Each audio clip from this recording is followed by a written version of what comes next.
Hi, this is Virat. ಒಂದು small break ತೊಗೊಂಡಿದ್ದೆ. Actually ಅದು ನನಗೆ ಬೇಕಾಗಿತ್ತು. ಬ್ರೇಕ್ ಅನ್ನೋದು ಸ್ವಲ್ಪ ರಿಲ್ಯಾಕ್ಸ್ಗೋಸ್ಕರ. ಹಂಗಾಗಿ ಒಂದು ಸ್ಮಾಲ್ ಬ್ರೇಕ್ ತೊಗೊಂಡಿದ್ದೆ. 2 ವೀಕ್ಸ್ ಬ್ಯಾಕ್ ಝೊಮ್ಯಾಟೊ ವಿಡಿಯೋ ಮಾಡಿದ್ದೆ. ಅದನ್ನು ಲಾಸ್ಟ್ ವೀಕ್ ಏನೋ ಅಪ್ಲೋಡ್ ಮಾಡಿದ್ದೆ. ಶಾರ್ಟ್ಸ್ ಕೂಡ ಅಪ್ಲೋಡ್ ಮಾಡಿ ಒಂದು 3-4 ಡೇಸ್ ಆಗ್ತಿದೆ. ಸೊ ಇನ್ನೂ ಜಾಸ್ತಿ ಗ್ಯಾಪ್ ತೊಗೊಳಕ್ಕಾಗಲ್ಲ ಅಂತಂದ್ಬಿಟ್ಟು ಮತ್ತೆ ಸ್ಟಾರ್ಟ್ ಮಾಡ್ತಿದ್ದೀನಿ. ನಾನೇನೋ ವ್ಯೂಸ್ ಬರ್ತಿಲ್ಲ ಅಂತಂದ್ಬಿಟ್ಟು, ಇಲ್ಲ ಲೈಕ್ಸ್ ಬರ್ತಿಲ್ಲ ಅಂತಂದ್ಬಿಟ್ಟು ನಿಲ್ಲಿಸ್ಬಿಟ್ಟು ಇರಲಿಲ್ಲ. ನನಗೆ ಸ್ವಲ್ಪ ಬ್ರೇಕ್ ಬೇಕಿತ್ತು, ತೊಗೊಂಡಿದ್ದೆ ಅಷ್ಟೇ.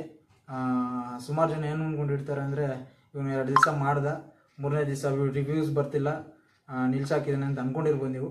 ಇಲ್ಲ, ಆ ಥರ ಏನೂ ಇಲ್ಲ. ನನಗೊಂದು ಸ್ಮಾಲ್ ಬ್ರೇಕ್ ಬೇಕಾಗಿತ್ತು, ಸೊ ತೊಗೊಂಡಿದ್ದೆ.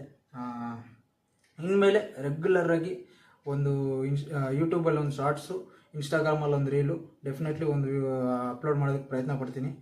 ಲಾಂಗ್ ವೀಡಿಯೋಸ್ ಮಧ್ಯದಲ್ಲಿ ಮಾಡ್ತಿರ್ತೀನಿ. ಇನ್ಮೇಲೆ ಮೇ ಬಿ ಯಾವುದೇ ಹೋಪ್ಫುಲಿ ಯಾವುದು ಬ್ರೇಕ್ಸ್ ತೊಗೊಳಲ್ಲ ಅಂತ ನಾನು ಅಂದ್ಕೊತಿದ್ದೀನಿ. ಗೊತ್ತಿಲ್ಲ ಏನಾಗುತ್ತಂತ. ಮತ್ತು ನಾನೇನೋ ವ್ಯೂಸ್ ಬರ್ತಿಲ್ಲ, ಲೈಕ್ಸ್ ಬರ್ತಿಲ್ಲ ಅಂತಂದ್ಬಿಟ್ಟು ಯಾವತ್ತೂ ನಿಲ್ಸೋಕ್ಕೋ ವ್ಯಕ್ತಿ ಅಂತೂ ನಾನಲ್ಲ. ನನ್ನ ಕೈಯಲ್ಲಿ ಎಷ್ಟು ಪ್ರಯತ್ನ ಆಗುತ್ತೋ ಅಷ್ಟು ನಾನು ಪ್ರಯತ್ನ ಪಡ್ತೀನಿ. ಆಮೇಲೆ ಅದು ಸೆಕೆಂಡ್ರಿ, ವ್ಯೂಸು ಅವೆಲ್ಲ ಸೆಕೆಂಡ್ರಿ, ಮತ್ತೆ ನೋಡ್ಕೊಳ್ಳೋಣ. ಸಕ್ಸಸ್ ಆಗುತ್ತಾ ಫೇಲ್ಯೂರ್ ಆಗುತ್ತೋ, ನನ್ನ ಪ್ರಯತ್ನ ಇರಬೇಕು ಫಸ್ಟು. ನಾನು ಪ್ರಯತ್ನನೇ ಮಾಡ್ದಿರೋ, ಎಫರ್ಟ್ಸ್ ಏನೂ ಆಗ್ದಿರಾನೆ ನಾನು ವ್ಯೂಸ್ ಬೇಕು, ಲೈಕ್ಸ್ ಬೇಕು, ಸಕ್ಸಸ್ ಆಗಿಬಿಡಬೇಕು ಅಂತಂದರೆ ಯಾರೂ ಆಗೋಕ್ಕೆ ಸಾಧ್ಯನೇ ಇಲ್ಲ. ಇವತ್ತಿಂದ ರೆಗ್ಯುಲರಾಗಿ ನಾನು ವೀಡಿಯೋಸ್ ಅಪ್ಲೋಡ್ ಮಾಡೋಕ್ಕೆ ಟ್ರೈ ಮಾಡ್ತೀನಿ. ನನ್ನ ಕೈಯಲ್ಲಿ ಎಷ್ಟು ಎಂಟರ್ಟೈನ್ ಮಾಡೋಕ್ಕಾಗುತ್ತೋ ನಿಮಗೆ ಅಷ್ಟು ಎಂಟರ್ಟೈನ್ ಮಾಡೋಕ್ಕೆ ಪ್ರಯತ್ನ ಪಡ್ತೀನಿ. ಹೋಪ್ಫುಲಿ ನಿಮಗೆ ವೀಡಿಯೋಸ್ ಎಲ್ಲ ಇಷ್ಟ ಆಗುತ್ತೆ ಅಂದ್ಕೊತಿದ್ದೀನಿ. ನಾನು ಹೇಳ್ಬೇಕು ಅಂದ್ಕೊಂಡಿದ್ದು ಇಷ್ಟೇ. ನಾನು ನಿಲ್ಲಿಸೋ ವ್ಯಕ್ತಿ ಅಂತೂ ಅಲ್ವೇ ಅಲ್ಲ. ನಂದು ಯಾವತ್ತಿದ್ರೂ never give up attitude. First ನಾನು ಪ್ರಯತ್ನ ಪಡ್ತೀನಿ, ಆಮೇಲೆ ಅದು ಏನಾದರೂ ಆಗೋಗಲಿ, ಸಕ್ಸಸ್ ಆಗಲಿ ಫೇಲ್ಯೂರ್ ಆಗಲಿ. ನಾನೇನು ದೊಡ್ಡ ಇನ್ವೆಸ್ಟ್ಮೆಂಟ್ ಏನೂ ಮಾಡ್ತಿಲ್ಲ ವೀಡಿಯೋಸ್ ಮಾಡೋದಕ್ಕೆ. ನಾನು ಸದ್ಯಕ್ಕೆ ಇನ್ನೂ ಮೈಕ್ ಕೂಡ ಪರ್ಚೇಸ್ ಮಾಡಿಲ್ಲ, ಟ್ರೈಪಾಡ್ ಏನೂ ಪರ್ಚೇಸ್ ಮಾಡಿಲ್ಲ.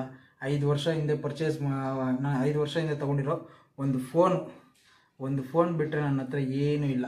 ನೋಡ್ತಿರ್ಬೋದು, ಅದೇ ಈ ಫೋನ್ ಬಿಟ್ಟರೆ ನನ್ನ ಹತ್ರ ಇನ್ನೇನೂ ಇಲ್ಲ. ನಾನು ಕಲ್ಕೊಳ್ಳೋದಕ್ಕೆ ನನ್ನ ಹತ್ರ ಇನ್ನೇನೂ ಇಲ್ಲ. 0ಇಂದ ಸ್ಟಾರ್ಟ್ ಮಾಡ್ತಿದ್ದೀನಿ, 0ದಲ್ಲೇ ಇರ್ತೀನಿ, ಬಿಟ್ಟರೆ ಇನ್ನೂ ಕೆಳಗಡೆಗಂತೂ ಹೋಗಲ್ಲ. ನನ್ನ ಪ್ರಯತ್ನ ನಾನು ಪಡ್ತೀನಿ, ಆಮೇಲೆ ಏನಾದರೂ ಆಗೋಗಲಿ ಅಷ್ಟೇ ಗುರು. ನಾನು ಇಷ್ಟೇ ಇದನ್ನು ಹೇಳಬೇಕು ಅಂತಲೇ ಈ ವಿಡಿಯೋ ಇವತ್ತು ಸ್ಟಾರ್ಟ್ ಮಾಡಿದ್ದು. ಸೊ ನಾನು ವ್ಯೂಸ್ಗೋಸ್ಕರ ಏನು ನಿಲ್ಲಿಸಿರಲಿಲ್ಲ, ನನಗೊಂದು ಗ್ಯಾಪ್ ಬೇಕಿತ್ತು, ತೊಗೊಂಡೆ ಅಷ್ಟೇ. ಸೊ ಮೇ ಬಿ ಇನ್ಮೇಲೆ ತೊಗೊಳಲ್ಲ. ಹೋಪ್ಫುಲಿ ರೆಗ್ಯುಲರಾಗಿ ಇನ್ಮೇಲೆ ವೀಡಿಯೋಸ್ ಮಾಡ್ತೀನಿ. ಸೊ ಯಾರ್ಯಾರು ನಮ್ಮ ಚಾನಲ್ ಇನ್ನೂ ಸಬ್ಸ್ಕ್ರೈಬ್ ಮಾಡ್ಕೊಂಡಿಲ್ಲ, ಪ್ಲೀಸ್ ಸಬ್ಸ್ಕ್ರೈಬ್ ಮಾಡ್ಕೊಳ್ಳಿ. ಹಂಗೆ ಒಂದು ಲೈಕ್ ಮಾಡಿ, ಒಂದಿಬ್ಬರಿಗೆ ಶೇರ್ ಮಾಡಿದ್ರೆ ನನಗೆ ಹೆಲ್ಪ್ಫುಲ್ ಆಗುತ್ತೆ. ಸೊ ಮತ್ತೆ ಮುಂದೆ ಒಂದು ಒಳ್ಳೆ ವಿಡಿಯೋದಲ್ಲಿ ಸಿಗೋಣ. ಅಲ್ಲಿವರೆಗೂ ಬಾಯ್ ಬಾಯ್.